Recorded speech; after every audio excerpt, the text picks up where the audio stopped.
तो कैसे हैं आप सब लोग। उम्मीद करता हूँ अच्छे होंगे और खूब मेहनत से अपनी तैयारी कर रहे होंगे। हम लोग पढ़ रहे थे कक्षा 10 में प्रश्नावली 3.2 के बारे में, जिसमें आज की श्रृंखला में हम लोग प्रश्न संख्या 3 के सभी खंडों को हम लोग हल करने जा रहे हैं। जिसमें हमारा जो पहला है प्रश्न, इसमें लिखा गया है, कह रहा है निम्न समस्याओं में रैखिक समीकरणों के युग्म बनाइए और उनके हल प्रतिस्थापन विधि से हल कीजिए। फिर से समझिए, सबसे पहले हमें रैखिक समीकरण युग्म में बदलना है, फिर उनको हमें प्रतिस्थापन विधि से हल करना है। तो पहला सवाल हमारा क्या है, इसमें लिखा गया है, अगर जिसको नहीं दिख रहा है तो एक बार मैं यहाँ पे जो है इसको थोड़ा डार्क मतलब बड़ा करके दिखा देता हूँ। इसमें लिखा है पहले बच्चों, इसमें लिखा है दो संख्याओं का अंतर 26 है, एक संख्या दूसरी संख्या की 3 गुनी है, उन्हें ज्ञात कीजिए। फिर से समझिए, दो संख्याओं का अंतर 26 है, एक संख्या दूसरी संख्या की 3 गुनी है, तो उन्हें हमें ज्ञात करना है। तो दो संख्या है, तो इसको जरा ध्यान से समझते हुए चलेंगे। क्या है हमारा सवाल, तो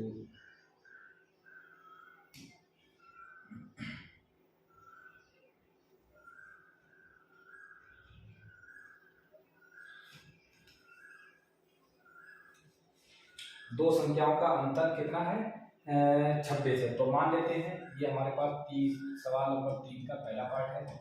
माना दो संख्याएं, माना दो संख्याएं हमारे पास है x और y। ठीक है, दो संख्याएं हमारे पास हैं x तथा y है, दो संख्याएं x और y। एक चीज ये भी याद रखिए, यहाँ पे अगर अंतर की बात करें तो हम यहाँ पे ब्रैकेट में लिख देते हैं जहां x जो है वो बड़ी रहेगी y से। ठीक है, तभी तो अंतर ले पाएंगे। यहाँ पे x का मान जो है बड़ा है y से, एक संख्या x जो है वो बड़ी है y से, ये हमने लिख दिया। दो संख्या हमने मान ली x और y। प्रश्न क्या कह रहा है, प्रश्नानुसार प्रश्न को समझते रहिए और कंडीशन बनाते रहिए। तो क्या है प्रश्न, इसको हम समझते हैं बड़े ही ध्यान से। तो प्यारे बच्चों इस चीज को समझिए, उसमें लिखा था दो संख्याओं का अंतर 26 है। तो देखिए x माइनस वाई, यानी कि बड़ी संख्या में से छोटी घटा दी, x माइनस वाई, ये हो गया 26। अंतर कितना है, 26। आगे इसमें दे रखा था एक संख्या दूसरी संख्या की 3 गुनी है। तो एक संख्या हमारे पास कितनी है x, दूसरी की 3 गुनी, दूसरी संख्या हमारे पास कितनी है y की कितनी है 3 गुनी। तो x बराबर 3y, ये हो गया समीकरण नंबर 2। एक संख्या दूसरी की 3 गुनी है, समीकरण 2 हो गया। आगे ये समीकरण बन गई है, समीकरण युग्म में हमने व्यक्त कर लिया है, जो कि इसमें लिखा था समीकरण युग्म बनाइए, तो युग्म बन चुका है। अब इनके हल हमें प्रतिस्थापन विधि से ज्ञात करने हैं। तो प्रतिस्थापन विधि क्या होती है, आप लोगों को इसके पहले वाले लेक्चर में पूरी डिटेल से हमने प्रतिस्थापन विधि कराई है। क्या होता है, सर्वप्रथम दी गई दोनों समीकरण में से किसी एक समीकरण से एक चर का मान निकालते हैं, निकाल के किसी दूसरे में रखते हैं, जिस तरह से एक चर पूरा हमारा प्रतिस्थापित हो जाता है। तो यही हमारे पास प्रतिस्थापन विधि है। तो यहाँ पे अगर बात करें समीकरण 2 से हम x का मान समीकरण 1 रख देते हैं, जिससे x पूरी तरह से y में बदल जाएगा। ठीक है, तो हम क्या करेंगे, समीकरण 2 से x का मान, समीकरण 2 से x का मान समीकरण 1 में रखने पर, मान समीकरण 1 में रखने पर,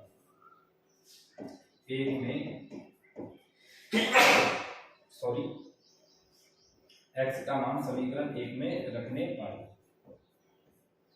अब समीकरण 2 से x का मान समीकरण 1 में रखेंगे। अब देखते हैं क्या मिला, x की जगह पे हमारे पास हो जाएगा, तो यहाँ पे मैं कलर बदल के बता देता हूँ जिससे बच्चों को याद रहे आगे कि सर ने कहाँ पे क्या मान रखा है। अब देखिए x की जगह पे रखेंगे, यहाँ पे हो गया 3y। ठीक है, और आगे वही 3y और माइनस y बराबर में कितना हो गया 26। देखिए यहाँ पे समीकरण 1 में हमने x की जगह पे कितना रखा पहले बच्चों, 3y। तो ये 3 में से एक y गया, 2y बराबर कितना आ गया 26। अगर y के मान की बात करें तो ये हो गया 26/2, काट लेते हैं, 2 एकम 2, 2 3 6, y की जगह पे हमारा आ गया 13, y की जगह पे कितना आ गया 13। अब y का मान समीकरण 2 में प्रतिस्थापित कर देंगे, y का मान समीकरण 2 में रखने पर, तो समीकरण 2 में रखने पर हमें क्या मिलेगा, y का मान समीकरण 2 में रखते हैं। x का मान देखते हैं कितना मिला, x बराबर हो गया 3 गुणा 13, यहाँ पे x बराबर आ गया 13 या 39। ठीक है, तो हमारे पास आप लोग देख सकते हैं जो x का मान है वो बड़ा है, जो y का मान है वो छोटा है, अतः संख्याएं दो संख्याएं हमारे पास जो है वो कितनी कितनी है, एक तो 39 तथा 13 है। ठीक है, बस यही हमारे इस प्रश्न का हल है। उम्मीद करता हूँ अच्छी तरह से समझ में आया होगा। समझ में आ गया हो तो स्क्रीनशॉट आप लोग अपना ले सकते हैं, और अगर ना समझ में आए तो आप लोग बता दीजिए, मैं आपकी जो है हर समस्या को यहाँ पे सॉल्व करूंगा जो आपको स्टडी से रिलेटेड समस्या आपकी जो होगी। ठीक है, अब चलते हैं इसी प्रकार क्वेश्चन नंबर 3 के सेकंड पार्ट पे।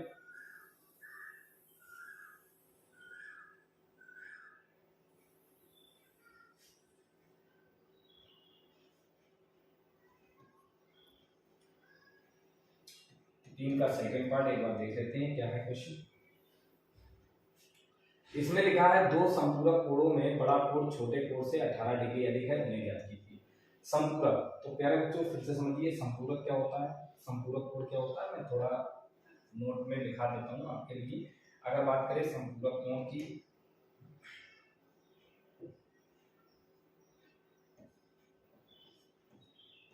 संपूरक कोण क्या होता है मैं यहाँ पे समझा देता हूँ। संपूरक कोण की आप लोग परिभाषा याद रखिएगा। ऐसे दो कोण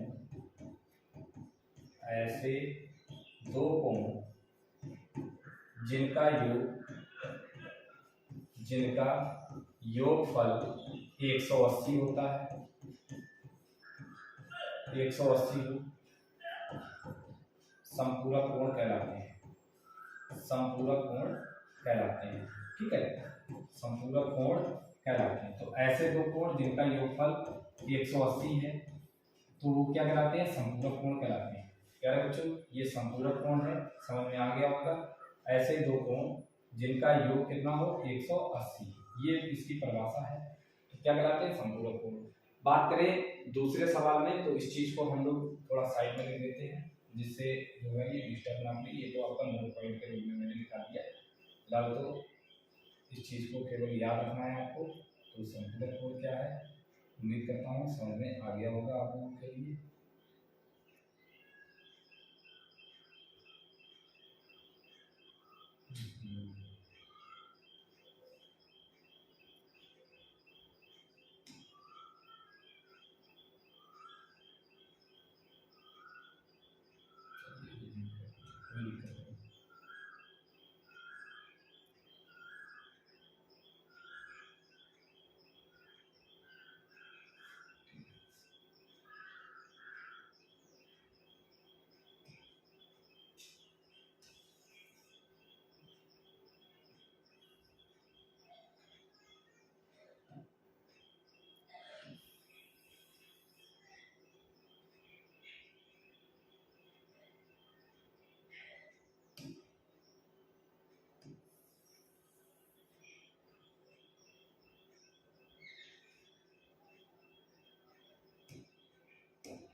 चलो सही है, कोई दिक्कत नहीं, वो नहीं आएगा। ठीक है, तो हमने मान लिया, माना दो कोण प्यारे बच्चों कितना है, एक है x डिग्री तथा y डिग्री, क्यों कोण तो डिग्री में मापते हैं, तो ये x है और ये क्या है y। ठीक है, अब प्रश्न क्या कह रहा था, दो संपूरक कोण है, तो पहली कंडीशन तो यही है, इन दोनों का योग कितना होगा 180। प्रश्नानुसार इन दोनों का योग x degree plus y degree हमारे पास कितना होगा 180 डिग्री। ठीक है, कोण हमारे पास कितना है, दो संपूरक कोण कितने का होता है 180। परिभाषा भी आपकी लिखी हुई है।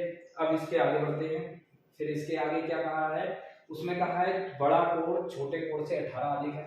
अगर मान लो यहाँ पे भी हमने मान लिया जहाँ x डिग्री जो है वो बड़ा है y डिग्री से, मतलब बड़ा कोण x है, छोटा कोण क्या है y, तो इसका मतलब बड़ा कोण छोटे कोण यानी कि y से कितना अधिक है 18, तो यहाँ पे प्लस 18 हो गया, ये हो गया समीकरण नंबर 2। फिर प्रतिस्थापन विधि का कॉन्सेप्ट लगाइए, समीकरण 2 से x का मान 1 में रखिए, जिससे x पूरी तरह से हमारा जो है यहाँ से विलुप्त हो जाएगा, यानी कि समीकरण 2 से x का मान समीकरण 1 में रखने पर x का मान समीकरण 1 में रखने पर रख देते हैं। जहाँ पे x है समीकरण 2 में, वहां पे रख देते हैं कितना, y प्लस 18, ये x की जगह पे रखा है यहाँ पे समीकरण 1 में, ठीक है। अब देखिए इसके आगे क्या है, आप समझिए, प्लस यहाँ पे y है बराबर 180, तो जहाँ पे ये रेड कलम से लिखा हुआ है ये x की जगह पे हमने 2 से मान रखा 1 में, तो अब जोड़ते हैं y और y, 2y हो गया, 18 दूसरी तरफ जाएगा, किसका हो जाएगा, माइनस का, यहाँ से हमारा आ गया 2y बराबर, ये हो जाएगा 162, काट लेते हैं, 2 8 16, 2 एकम 2, y बराबर हमारे पास कितना आ गया 81 डिग्री, ठीक है, y 81 आ गया। अब y का मान आप किसी में पुट कर दो, तो समीकरण हम लोग 2 में ही करेंगे, समीकरण 2 में y का मान रखने पर, समीकरण 2 में y का मान रखने पर, y का मान रखने पर, तो समीकरण 2 में हम लोग y का मान रखेंगे, देखते हैं x का मान कितना आता है, तो x बराबर हमारे पास हो जाएगा 81 प्लस 18, ये हमारे पास हो गया x बराबर हो गया 99 डिग्री। अतः दो कोण जो हमारे पास है वो कौन कौन से हैं, दो कोण हमारे पास है 99 डिग्री और 81 डिग्री, दो कोण 99 डिग्री और 81 डिग्री है, ठीक है। तो उम्मीद करता हूँ समझ में आ रहा होगा, अगर समझ में आए तो वीडियो को लाइक जरूर कीजिएगा प्यारे बच्चों। अब इसके आगे बढ़ते हैं, इसके आगे अगले क्वेश्चन की तरफ चलते हैं। स्क्रीनशॉट आप लोग अपना ले लीजिएगा, जहाँ पे अगर कोई डाउट है तो आप लोग समझ लीजिए। इसमें क्या करना था, दो संपूरक कोण हमें ज्ञात करना था, जिसमें दो संपूरक कोण में बड़ा कोण छोटे से 18 अधिक था, तो संपूरक कोण कितने होते हैं, दो कोणों का योग 100। एक तो समीकरण इनडायरेक्टली आपको दे रखी थी, दूसरा अच्छी तरह से ये समझ में आ गया होगा, बड़ा कोण छोटे कोण से 18 डिग्री अधिक है, यानी कि x बराबर y प्लस कितना 18। तो समीकरण 2 से x का मान हम लोग 1 में रखते हैं, जिससे y प्लस 18 प्लस y बराबर 180, 2y बराबर 180 माइनस 18, 2y बराबर 162, y बराबर 81 आ गया। अब समीकरण 2 से हमने क्या किया, y का मान समीकरण 1 में रखा, x का मान 99 आ गया, जिससे हमें दो कोण मिल गए 99 और 81, ठीक है। यहीं पे हमारा जो है ये क्वेश्चन नंबर 2 थर्ड का सेकंड पार्ट होता है कंप्लीट। अब इसके आगे बढ़ते हैं, इसके आगे नए क्वेश्चन पे चलेंगे।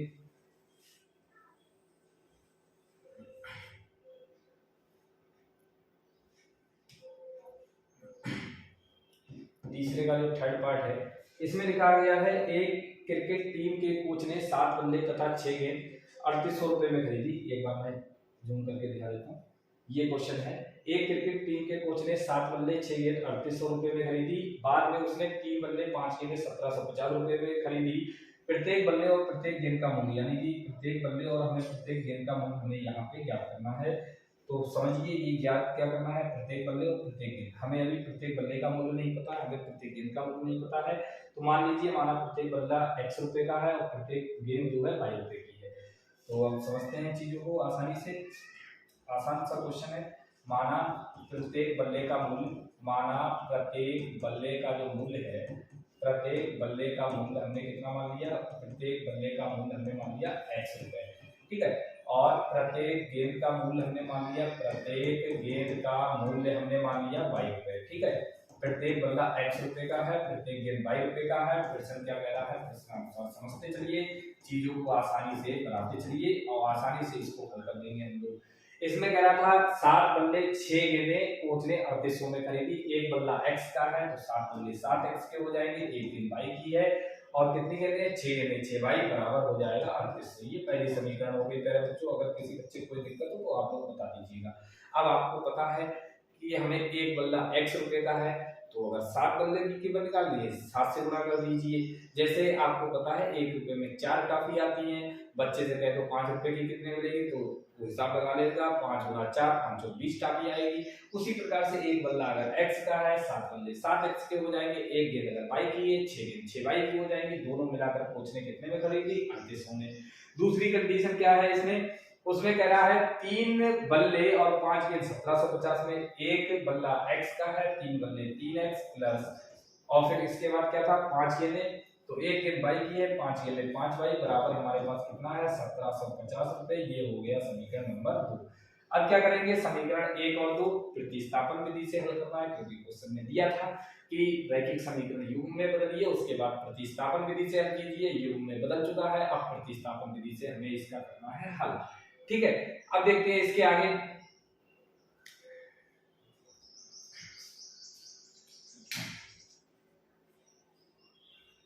अब देखते हैं इसके आगे क्या है मेरे बच्चों। अब अगर बात करें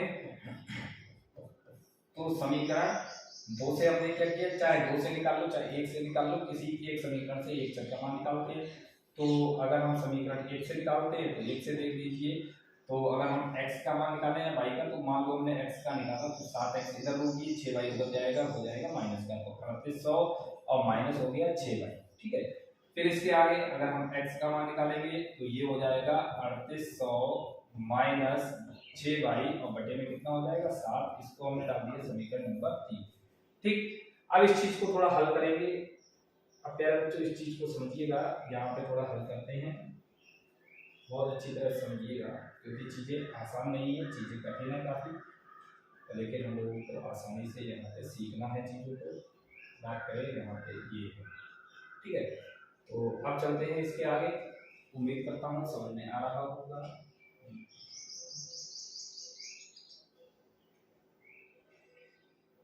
अब देखिए आप, अब चलते हैं समीकरण x का मान हमने निकाल लिया 1 से, अब रखना किसमें है 2 में, तो अब रखते हैं x का मान समीकरण 2 में रखने का।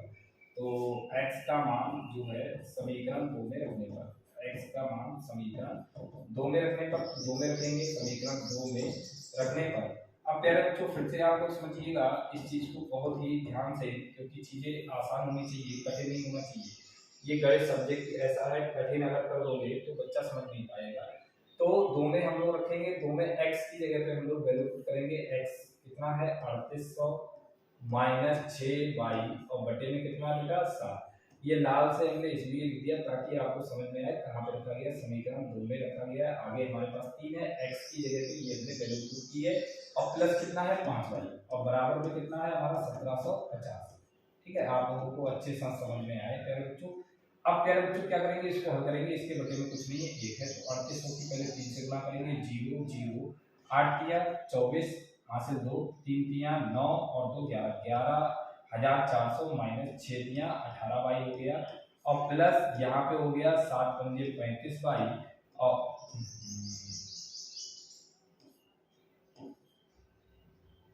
ये हमारे पास हो गया 7 पंजे 35y और बटे में हो गया 7 एकम 7 बराबर हो गया हमारे पास 17,000 तो 1750, सॉरी 17,000 से निकल गया 1750। अब ये है 11,400 माइनस यहाँ पे बचेगा प्लस का, क्योंकि 35 बड़े हैं, 35 में से हम लोग 18 घटाएंगे तो प्लस का बचेगा 17 बराबर में 1750 की गुणा हम लोग 7 से करेंगे तो 1750 गुणा कितना हो जाएगा 7। ठीक है, अब 11,400 ये वाले जो है बराबर के उस तरफ जाएंगे, माइनस हो जाएगा, तो यहाँ पे जो आ गया 17y, और इसकी गुणा कर लेते हैं 0 7 की 5 से करेंगे 35 हासिल 3 7 या 21 और 3 हो गया 24। ठीक है, हासिल 2 7 एकम 7 और 2 गड़बड़ हो गया क्या, 1750 की अगर 7 से करेंगे कहीं पे गड़बड़ तो नहीं आ रहा है, माइनस में नहीं आना चाहिए, 0 और यहाँ पे आ जाएगा तो यही आएगा 0 0 8 3 24 हासिल 2 तृतीय नंबर 11 सही है, यहाँ पे 17 आएगा और 1750 की गुणा अगर इससे करोगे तो 0 7 पंजे 35 हासिल 3 7 7 49 वो नहीं ये गड़बड़ होगा, 7 7 49 और 3 52 हासिल लगा 5 7 एकम 7 5 12, ठीक 12,250 आएगा माइनस 11,400, और जब आप इसमें से घटाओगे तो यहाँ पे बचेगा 850, आप लोग घटा लीजिए कितना आएगा 850। ठीक है, अब हमें y का मान निकालना है, तो ये हो गया 850 और बटे में कितना आ जाएगा 17 17 से काटते हो 17 एकम 17 17 पंजे 85, y का मान कितना आ गया, y का मान आ गया पूरा पूरा हमारे पास 50। ठीक है, ये y का मान आ गया, y का मान उठा के आप समीकरण 3 में रख दीजिए, जिससे आसानी से x का मान आ जाएगा। अब देखते हैं इसके आगे,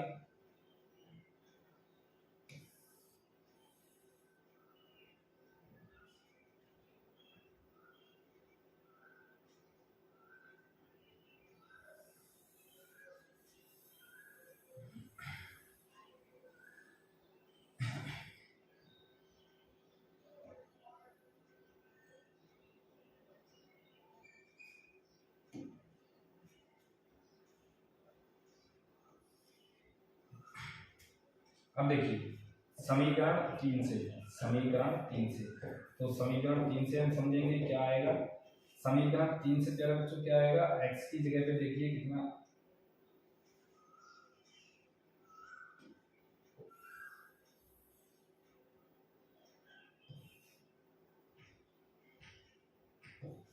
समीकरण 3 से, तो समीकरण 3 से यानी कि समीकरण 3 में y का मान रखेंगे, x बराबर कितना है हमारे पास 3800 और माइनस 6 गुणा 50 बटे में कितना है हमारे पास 7, ये आ जाएगा 3800 और यहाँ पे हो जाएगा माइनस 6 पंजे 30 यानी कि ये हो गया 300 बटे में कितना है 7, यहाँ पे x का मान आ जाएगा ऊपर बचेगा 3500 और बटे में कितना है 7, 7 से काटो 7 पंजे 35, x का मान आ गया हमारे पास 500।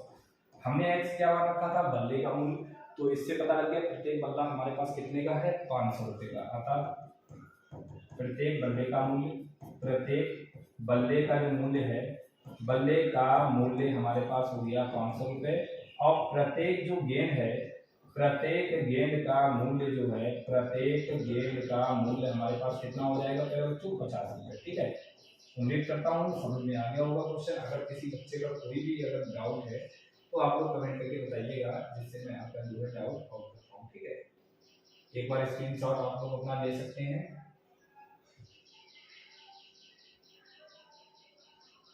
आप लोग स्क्रीनशॉट यहाँ पे ले सकते हैं। अगर किसी बच्चे का कोई भी डाउट है यहाँ से तो आप लोग कमेंट करके बताइए। ठीक है, उम्मीद करता हूँ क्वेश्चन समझ में आ गया होगा। अब चलते हैं इसके आगे के क्वेश्चन पे। तो प्यारे बच्चों उम्मीद करता हूँ कि क्वेश्चन आपको समझ में आ गया होगा। ठीक है, अब चलते हैं इसके आगे। नेक्स्ट क्वेश्चन क्या है, इसको रब कर देते हैं, फिर इसके आगे बढ़ते हैं। स्क्रीनशॉट आप लोग अपना लेते रहिएगा। अब चलते हैं इसके आगे क्वेश्चन पे। इसके आगे क्या क्वेश्चन है इसको पढ़ लेते हैं। कह रहा है एक नगर में टैक्सी के भाड़े में एक नियत भाड़े के अतिरिक्त चली गई दूरी पर भाड़ा सम्मिलित किया जाता है। 10 किलोमीटर की दूरी के लिए भाड़ा 105 रुपये है, 15 किलोमीटर की दूरी के लिए 155 है। नियत भाड़ा तथा प्रति किलोमीटर भाड़ा क्या है। एक व्यक्ति 25 किलोमीटर यात्रा करने के लिए कितना भाड़ा देना होगा। एक व्यक्ति को 25 किलोमीटर की यात्रा तय करने के लिए कितना भाड़ा देना होगा, इस चीज को हम लोग समझते हैं। तो ये नियत भाड़ा क्या है, प्रति किलोमीटर का भाड़ा क्या है, इसके बारे में पहले हम आपको बता देते हैं। ठीक है, नियत भाड़ा क्या होता है, प्रति किलोमीटर का भाड़ा क्या होता है, जरा इस चीज पे हम लोग विशेष चर्चा कर लेते हैं। प्यारे बच्चों उम्मीद करता हूँ समझ में आ रहा होगा। अगर किसी बच्चे का कहीं पे भी कोई डाउट है तो आप लोग कमेंट करके पूछ सकते हैं कि सर हमें ये वाले क्वेश्चन में यहाँ पे डाउट है, मैं आपकी कमेंट का रिप्लाई जल्द से जल्द दूंगा। ठीक है, अगर बात करें नियत भाड़ा क्या है, नियत भाड़ा क्या होता है। नियत भाड़ा एक होता है प्रति किलोमीटर का भाड़ा, प्रति किलोमीटर भाड़ा। ठीक है, अब जरा इस चीज को हम लोग ध्यान से समझेंगे। जैसे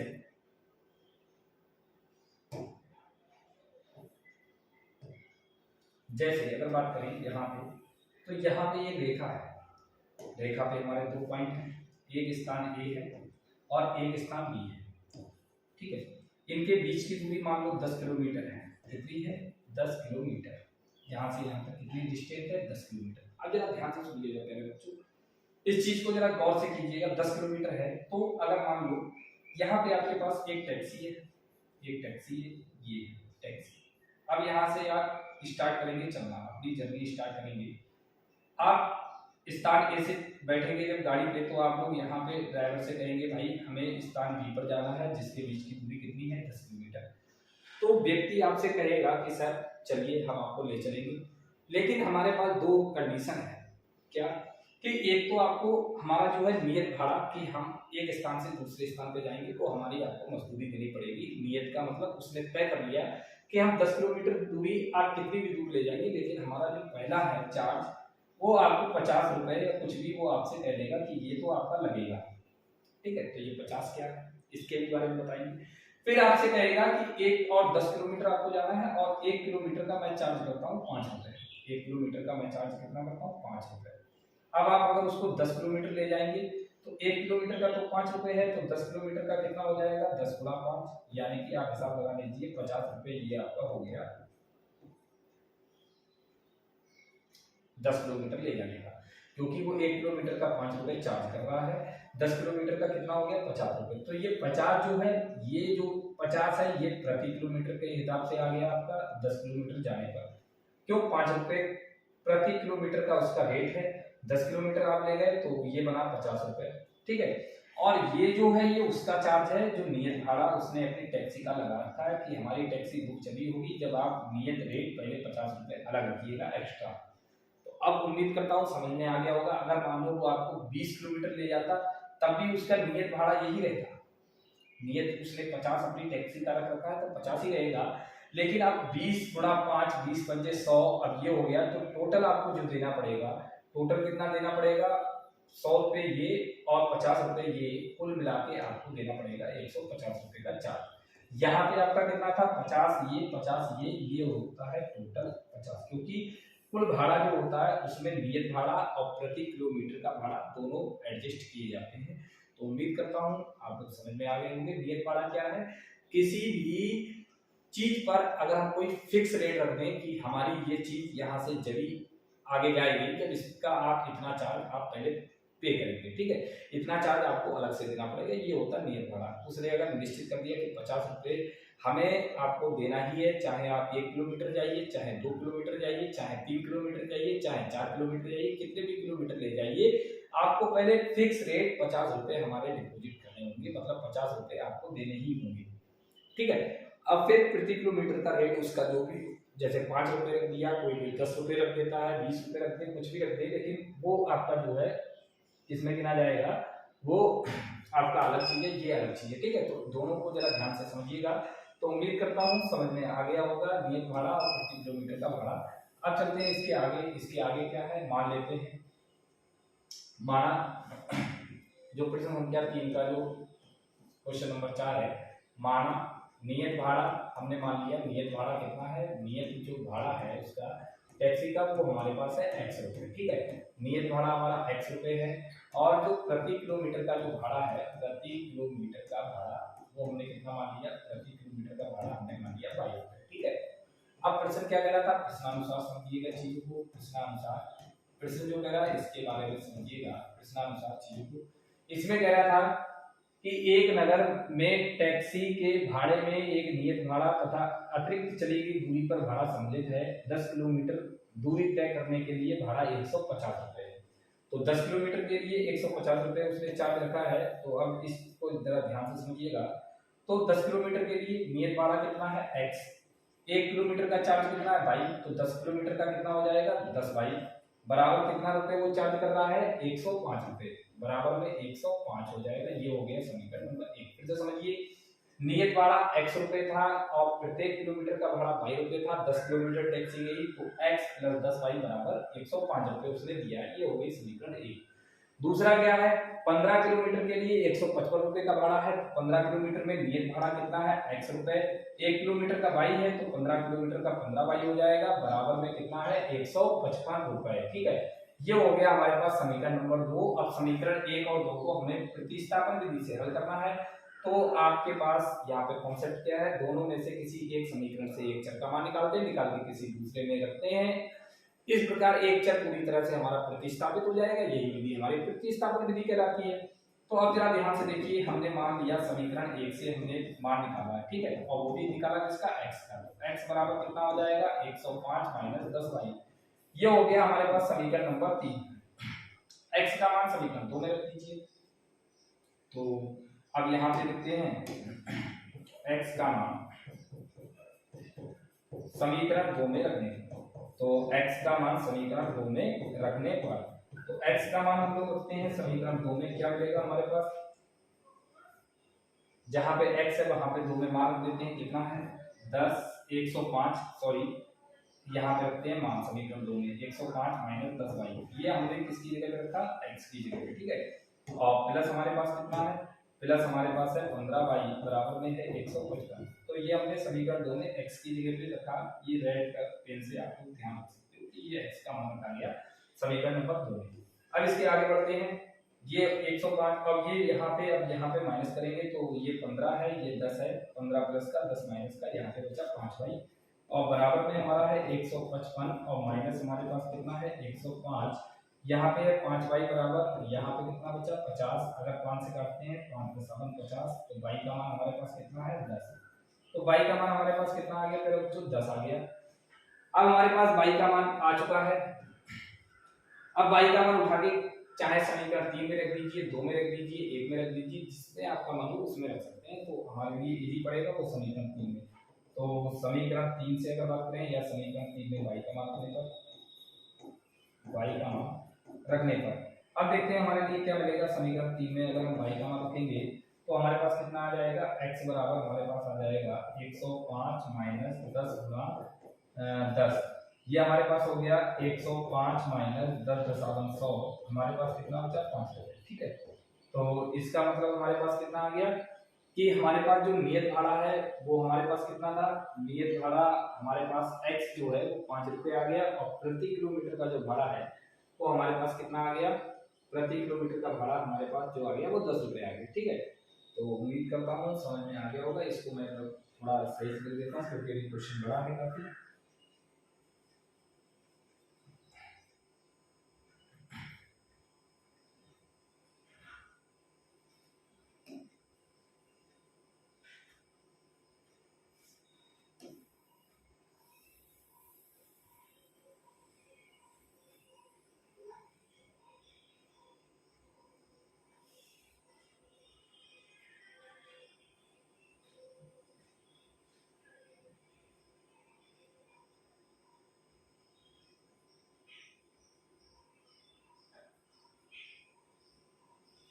ठीक है,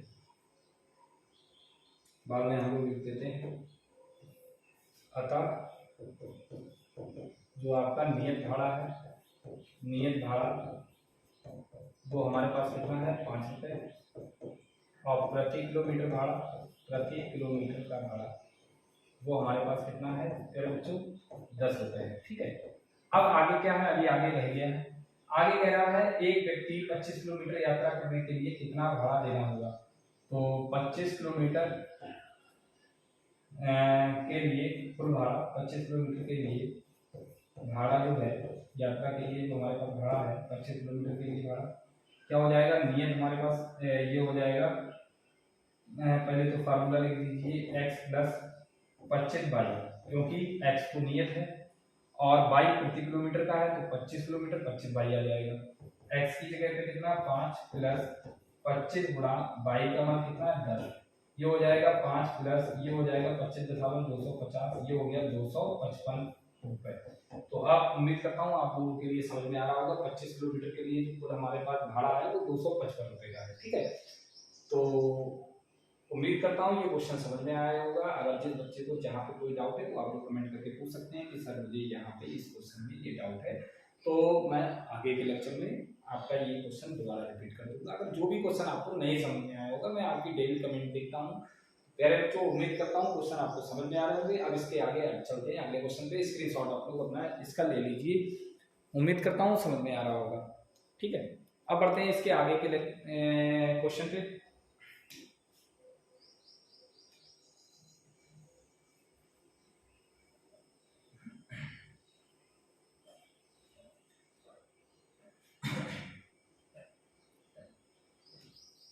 क्या है अगला क्वेश्चन, इसको भी समझ लेते हैं।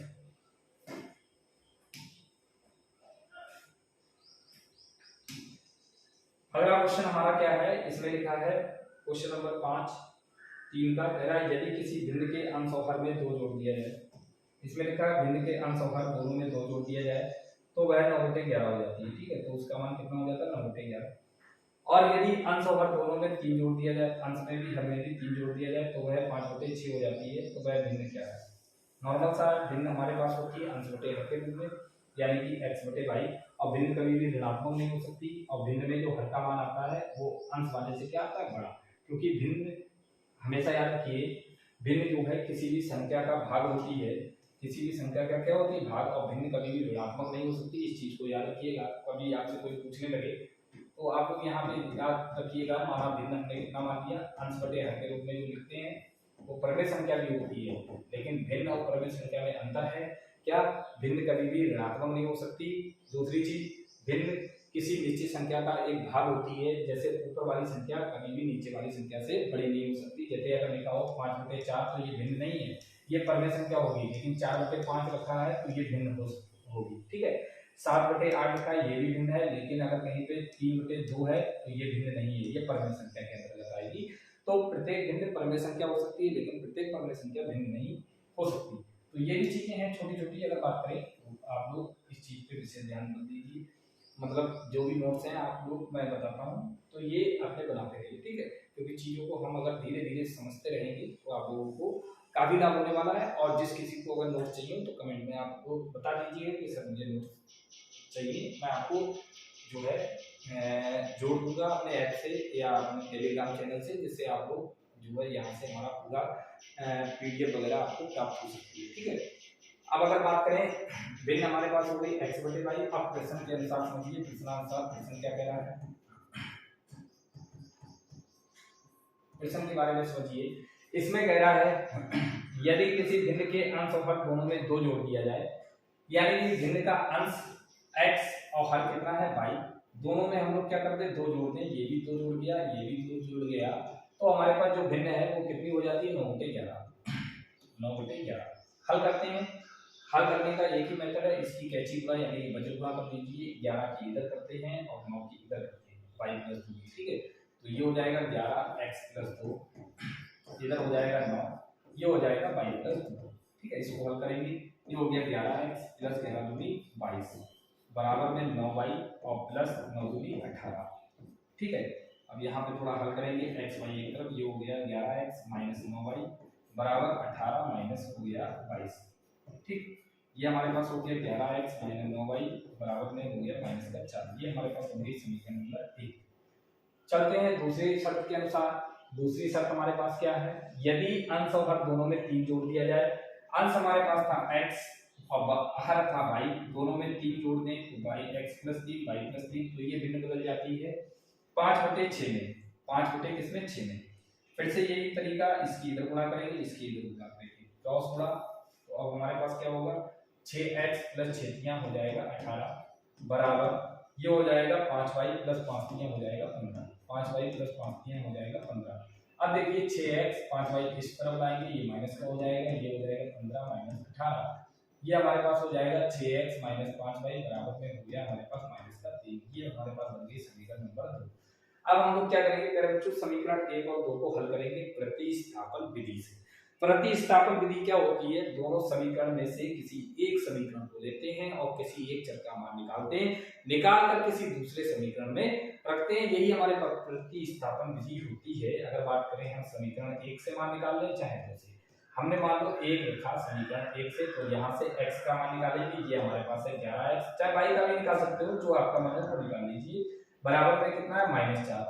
11x 9 उधर जाएगा, हो जाएगा प्लस का 9y - 4। अगर x की बात करें तो ये हो गया 9y - 4 बटे हो गया 11।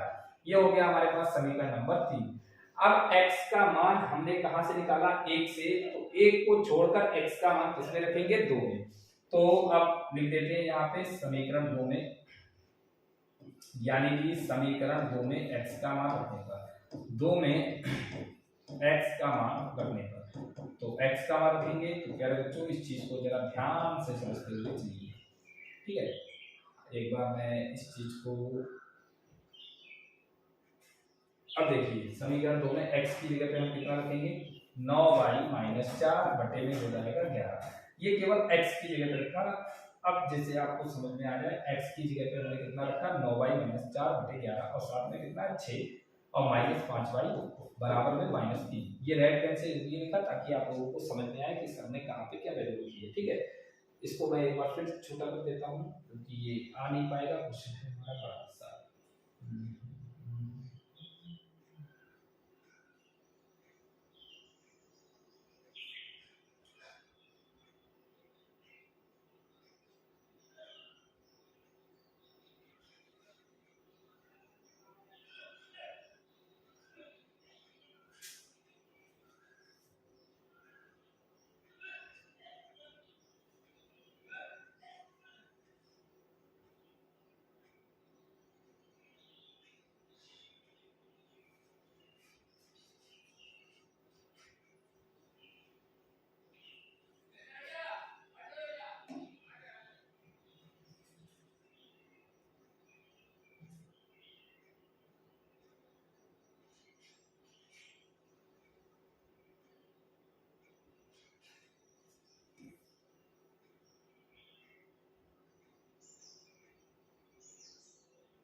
उम्मीद करता हूँ समझ में आ रहा होगा। अब देखते हैं, ठीक है, इसको हल करेंगे। तो प्यारे बच्चों क्या आएगा, 6 ने 54 वाई माइनस 6 चौक 24 और बटे में कितना है 11 माइनस 5 वाई बराबर में कितना है -3 जिसके बटे में कुछ नहीं 1। इसकी गुणा करते हैं, ये आ गया 5 वाई माइनस 24 और ये हो जाएगा 11 पंजे 55 वाई, ठीक है, बटे में कितना हो गया 11 बराबर में कितना -3।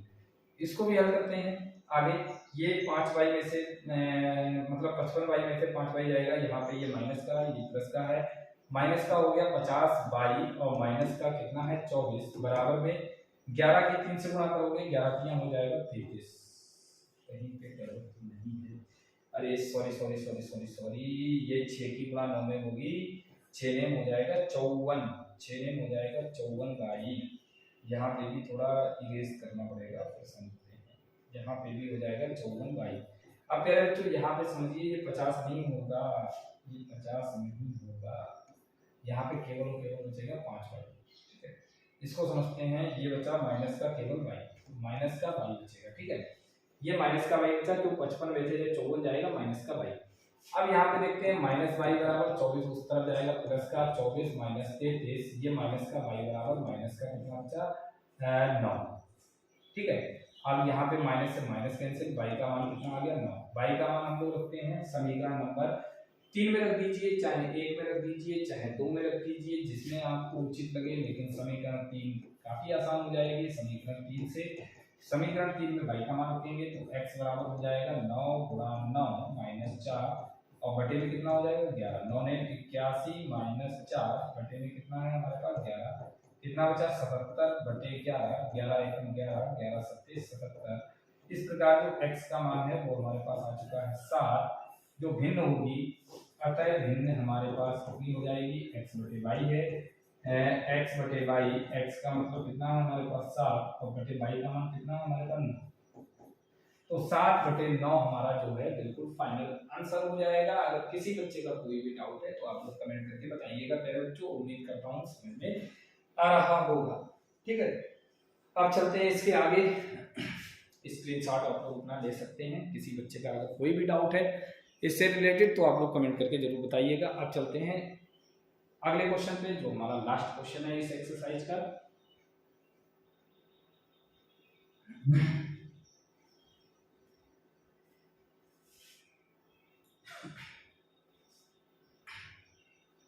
अगर बात करें इसके आगे की, इसको भी समझ लीजिए। लास्ट क्वेश्चन क्या है, कह रहा है 5 वर्ष बाद, इसको समझिएगा, 5 वर्ष बाद जैकब, एक जैकब नाम का व्यक्ति है, जैकब की आयु उसके पुत्र की आयु के 3 गुनी हो जाएगी।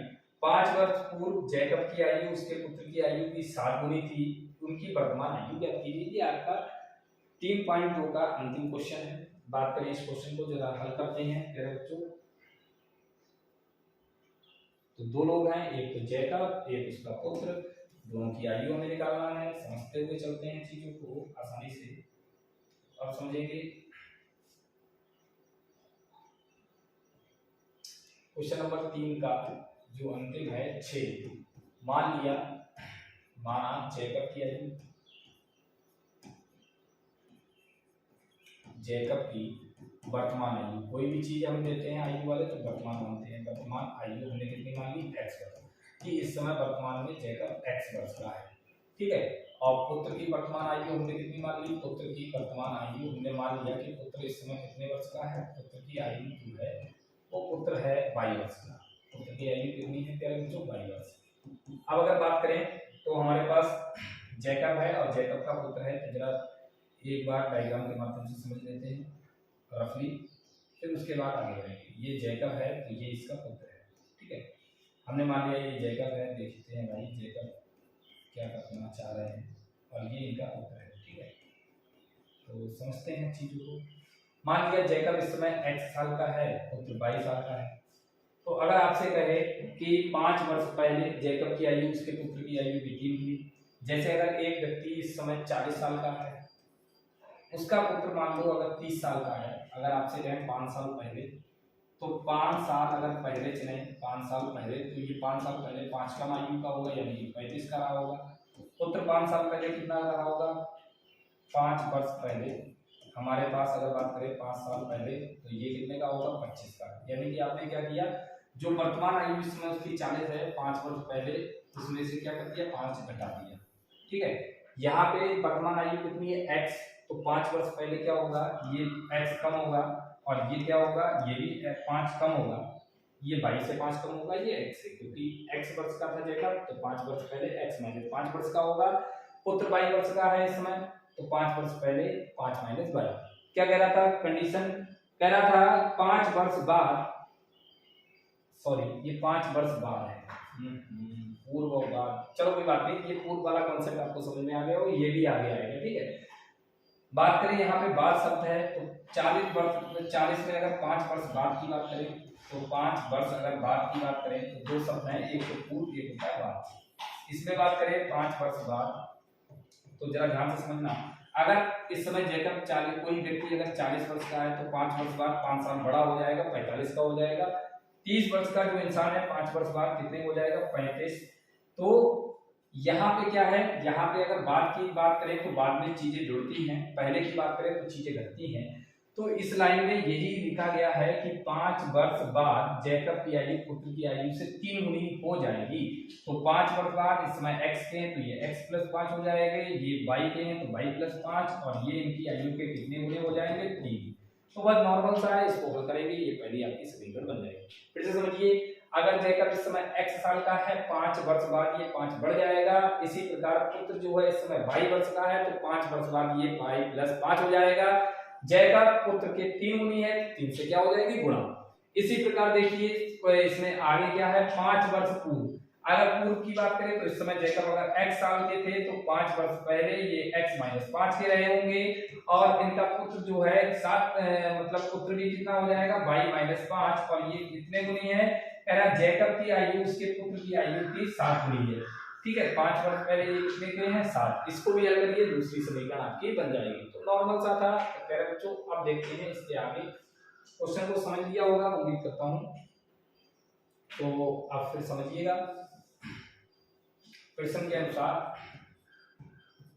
प्रश्नानुसार पहले तो बाद की शब्द करें, बाद, पहले बाद की बात हो रही है, बाद में पहले की आ रही है। तो 5 वर्ष बाद, तो 5 वर्ष बाद, 5 वर्ष बाद अगर बात करें जैकब की आयु, जैकब की आयु, तो 5 वर्ष बाद जैकब की आयु हो जाएगी हमारे पास x प्लस 5 वर्ष।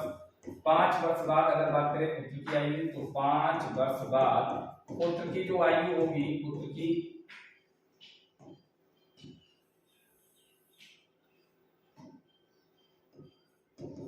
आयु जो होगी, यहाँ पे था x प्लस 5, और ये पुत्र की जो आयु है ये हो जाएगा y प्लस 5 वर्ष। कौन किसका कितना बना है, जैकब 5 वर्ष बाद पुत्र की आयु के 3 गुने हो जाएंगे, तो y प्लस 3, इसके पुत्र की जितनी आयु होगी उसकी 3 गुने के बराबर, 3 गुने होंगे, तो x प्लस 5 बराबर 3y और प्लस 5 या 15। ठीक है, अब इसको हल करते हैं, ये x माइनस 3y बराबर 15 माइनस 5, ये हो गया x माइनस 3y बराबर, यहाँ पे बचा कितना 10 वर्ष, 10 वर्ष, सॉरी 10 लिख रहे हैं यार बस, ये कितना बचा 10, इसको हमने डाल दिया समीकरण नंबर 1। ये तो हो गया हमारा यहाँ तक। ठीक है, अब इसके आगे बढ़ते हैं, इसके आगे समझेंगे, इसको थोड़ा छोटा कर देते हैं।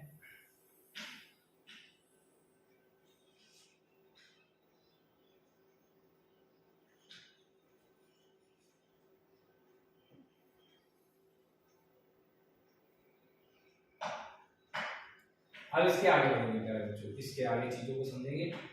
आगे क्या है, जैसे ये 5 वर्ष बाद हो गया, तो 5 वर्ष पूर्व, 5 वर्ष पूर्व या पहले जैकब की आयु कितनी रही होगी, जैकब की आयु 5 वर्ष पूर्व जैकब की आयु देखते हैं। 5 वर्ष पहले जैकब रहे होंगे x माइनस 5 वर्ष के, और 5 वर्ष अगर पहले की बात करें तो 5 वर्ष पूर्व जो है वो पुत्र रहा होगा, पुत्र की आयु हमारे पास कितनी होगी, वो हो जाएगा y माइनस 5 वर्ष। ठीक है, कौन किसका कितना गुना है, जैकब पुत्र के 7 गुना है, क्योंकि उसमें लिखा है 7 गुनी, ये लिखा है 7 गुनी। ठीक है, तो अब देखते हैं, ये है x माइनस 5 बराबर 7 गुनी y माइनस 5 के, तो अब यहाँ पे गुना करेंगे, x माइनस 5 बराबर हो जाएगा 7y माइनस 7 पंजे 35, 7 को इधर लाइए, 7y इधर आएगा माइनस का, 5 उधर जाएगा प्लस का, तो 35 माइनस का और प्लस का 5, तो x माइनस 7 y बराबर माइनस का कितना हो गया 30। समीकरण नंबर कितनी होगी 2। अब 1 और 2 को हम लोग हल करेंगे प्रतिस्थापन विधि से। तो समीकरण 1 से चाहे मान निकाल लीजिए या समीकरण 2 से, जिससे निकालेंगे दूसरे में रखना है। मान लिया हमने 1 से निकाला तो ये x बराबर कितना हो जाएगा 10 प्लस 3y, 10 प्लस 3y, ये हो गया समीकरण नंबर 3। अब x का मान हमने 1 से निकाला है, इसको 2 में रखेंगे, तो x का मान समीकरण 2 में रखने पर, x का मान समीकरण 2 में रखने पर, समीकरण 2 में रखने पर, तो अब देखते हैं x का मान 2 में रखेंगे क्या मिलेगा। x की जगह पे कितना आएगा, तो अब देख लेते हैं फिर बच्चों, x की जगह पे हमें कितना रखना है 10 प्लस 3y, तो ये हो गया 10 प्लस 3y माइनस का 7y चल रहा था बराबर माइनस 30। 10 उधर जाएगा, प्लस का हो जाएगा, यहाँ पे बचेगा 7 में थे, जब 3y जाएगा माइनस का 4y बराबर माइनस 30 माइनस 10, ये हमारे पास हो गया माइनस 4y बराबर माइनस का 40। ये माइनस से माइनस कैंसिल, 4 से काट लीजिए, 4 × 7 40, यानी कि y बराबर हमारे पास आ गया 10। y का मान समीकरण 3 में रख दीजिए। समीकरण 3 से अगर बात करें तो समीकरण 3 में हमारे पास क्या आ जाएगा, समीकरण 3 से हमारे पास x का मान आ जाएगा 10 प्लस 3 गुणा y की जगह पे रखेंगे 10, तो ये हो गया 10 प्लस 30, 10 प्लस 30 यानी कि 40। तो यहाँ से क्या स्पष्ट है, अतः जैकब की जो वर्तमान आयु है वो है 40 वर्ष और पुत्र की वर्तमान आयु कितनी है 10 वर्ष। ठीक है, अब आप कंडीशन भी देख लीजिए, अगर बात करें 5 वर्ष बाद, तो 5 वर्ष बाद जैकब कितने का हो जाएगा, 40 का आ रही है तो ये 45 का हो जाएगा, पुत्र कितने का हो जाएगा 10 और 5 15। देख लीजिए इसका 3 गुना है, बिल्कुल सही है हमारे पास सब सही है। दूसरे में क्या था, 5 वर्ष पहले की अगर बात करें तो जैकब कितने का होगा, अगर 40 का आ रही है तो 35 का, पुत्र 5 वर्ष पहले 5 का रहा होगा, तो ये देखिए 7 गुनी आयु का है, तभी तो ये बराबर आएंगे, तो बिल्कुल हमारे पास आंसर सही है। अतः जैकब की वर्तमान आयु बराबर 40 वर्ष, पुत्र की वर्तमान आयु बराबर 10 वर्ष आप लोग लिख देंगे, यही आपका जो है आंसर हो जाएगा। उम्मीद करता हूँ प्यारे बच्चों समझ में आ गया होगा। तो आज के इस लेक्चर में हम लोग यही तक सीखेंगे, स्क्रीनशॉट आप लोग अपना ले लीजिए। प्यारे बच्चों अगर वीडियो अच्छा लगे तो लाइक जरूर कीजिएगा और अपने कमेंट बताइएगा कैसा समझ में आया, जिससे मैं आगे और बेहतर आपको समझाने का प्रयास कर सकूँ। आज के इस लेक्चर में इतना ही, अब मिलते हैं अगले लेक्चर में, तब तक के लिए जय हिंद, खूब पढ़िए खूब बढ़िए।